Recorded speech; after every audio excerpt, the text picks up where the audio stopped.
Hello everyone, my name is Anitsu and I'm back with another Digimon video. So today I'm going to be talking about hybrids. So we got a whole slew of new hybrids for each of the colors, and each of the colors that already had hybrids got some really powerful and meaningful updates that really help push and propel the hybrid strategy forward. And the hybrid strategy is looking to be one of the more powerful strategies to adopt in the game just because of how hybrids work. So what's making hybrids so strong and what's making them function is the fact that they are reliant on tamers in order to gain various abilities and to be able to play the cards sometimes more efficiently than they normally would. So you have cards like Kendo Garurumon here as a new example from BT07, where we have lots of different ways on how we could utilize the card, giving it some extra flexibility and versatility on what we can do with it. So we could evo him for 3 off of a level 3, we could evo for 1 on top of a level 4, we could evo for 2 on top of a tamer, and if he evos on top of a hybrid or his specific tamer, then he's going to be gaining an ability, and that's just a lot of different ways to be able to play one card. So this is what's giving hybrids a little bit of an edge over some base deck cards, where most of the time they're just going to have one specific synergy and one specific way on how to play it, where hybrids have multiple ways. On top of the fact that because you are interacting or wanting to interact with tamers, it just makes the tamers basically act as a secondary pseudo raising area where you just play the tamer, you gain some initial benefit from the tamer, or just the tamer sitting there you'll gain some benefit later from. Doesn't necessarily matter, just the fact that the opponent doesn't have a whole lot of interaction with the tamers makes them super powerful to use with your hybrids. So a lot of the times your tamers are actually going to be acting like level 3 Digimon that are basically safe from any form of removal. And then another part that's making tamers super strong is the fact that they also can come out of the security easier than security Digimon. So security Digimon, while it is relatively threatening, there's just not a whole lot of them in comparison to tamers that we could be playing around with. So the opponent swinging into you is sometimes going to actually be helping you, because you could have a tamer in your security that could come out, and now you have a card on your field that you're going to be able to utilize and interact with, while the opponent can't interact with it in a very powerful or meaningful way, thus giving you resources and putting you further ahead on your game plan than the opponent on theirs, potentially speeding up and accelerating what kind of plays that you could possibly make.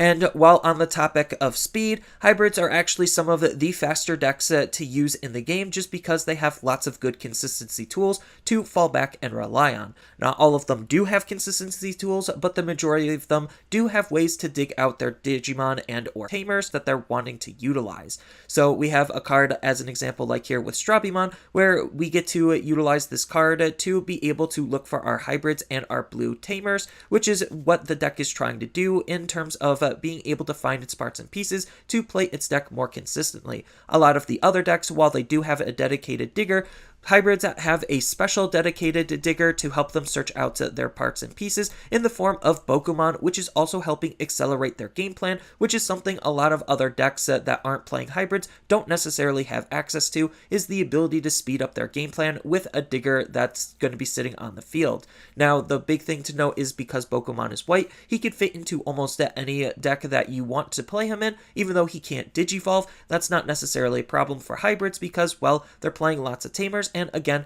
those tamers are going to be the primary level 3s that you want to be interacting with, so that way you can make it your hybrids even more powerful and harder to stop than the opponent might be able to deal with. And speaking of things that are really hard for the opponent to deal with, already the lack of interaction between tamers makes it really easy to just hide your Digimon and Digivolve when you need to, while just sitting on your tamer. But you also have cards that also help you Digivolve for even cheaper than you normally would, to be able to climb your stages even faster than the opponent might be able to if they were playing the game more traditionally, going from egg to 6. So we do have the slew of level 5 hybrids that were introduced with BT07 that can digivolve for essentially 1 if it has digivolved off of a tamer. So we could go literally with Bokumon on the field, digivolve on top of a tamer for 0, digivolve for 1 into a level 5, and then be able to digivolve into a level 6 relatively efficiently with as a result, on top of any bonuses that line or chain is going to give you along the way. making them even stronger than a lot of traditional base decks, because sometimes you're going to have to hide it in raising and then you don't get any of their abilities off. Well, here with hybrids, you're almost always going to be able to get their abilities off just because you're digivolving quickly and efficiently from your tamer all the way up to whatever level 6 you're going to be choosing to use. Then let's not forget one of the strongest aspects in terms of hybrids is its splashability in not only just a lot of decks, but with other hybrid-based decks itself. So we already have seen a lot of decks adopt various sub-packages just to be able to utilize some alternative cards, and because, well, we're trying to use our tamers as level 3s, it actually frees up our eggs and our level 3 slots to be able to run multiple colors rather efficiently and easily with. And the benefit to running a secondary color is access to different tools that you might not have been able to utilize otherwise. So red, as an example, has a slew of relatively good cards for multiple different hybrid decks to adopt, just because you have an option like Atomic Inferno to deal even more damage than you normally would have been able to. And then you even have access to some of the red search tools if you really wanted to try to incorporate those, even though they're not necessarily the best search tools. The fact that you could still grab something that's interacting with the deck is relatively strong, and what you're trying to gain out of the card that your deck might have been lacking before. And then on top of all of that, we even just have a whole bunch of other cards that are interacting with tamers. So even though we're not trying to interact with our hybrids with some of these cards directly outside of a couple, we still want to use our tamers rather efficiently, and the fact that we have tamers on the field can make some of our cards even stronger, especially since, well, we're already wanting to play our tamers for our hybrids. So we could have our dedicated tamers that we are going to be digivolving on top of, and then we could have our tamers that are just going to sit passively on the field to give us extra resources and benefits depending on the deck that you're utilizing. But there's just a whole bunch of interactions with tamers as a whole that could really flesh out what a hybrid-based deck can possibly do. I'm not trying to state that hybrid-based decks that are abusing tamers are going to be this unbeatable thing in the meta. They're just a thing that's looking to be relatively strong for all of the reasons I laid out. But on top of that, we also do have some anti-meta or anti-hybrid based cards that we could try to tech in and incorporate to try to beat out their tamers or make playing their tamers less efficient than they normally would, and that's going to weaken hybrids as a whole because they want to utilize those tamers. And we're getting more tech and counter cards for tamers in later sets as well, so they are still trying to address the interaction between players and the tamers as a whole.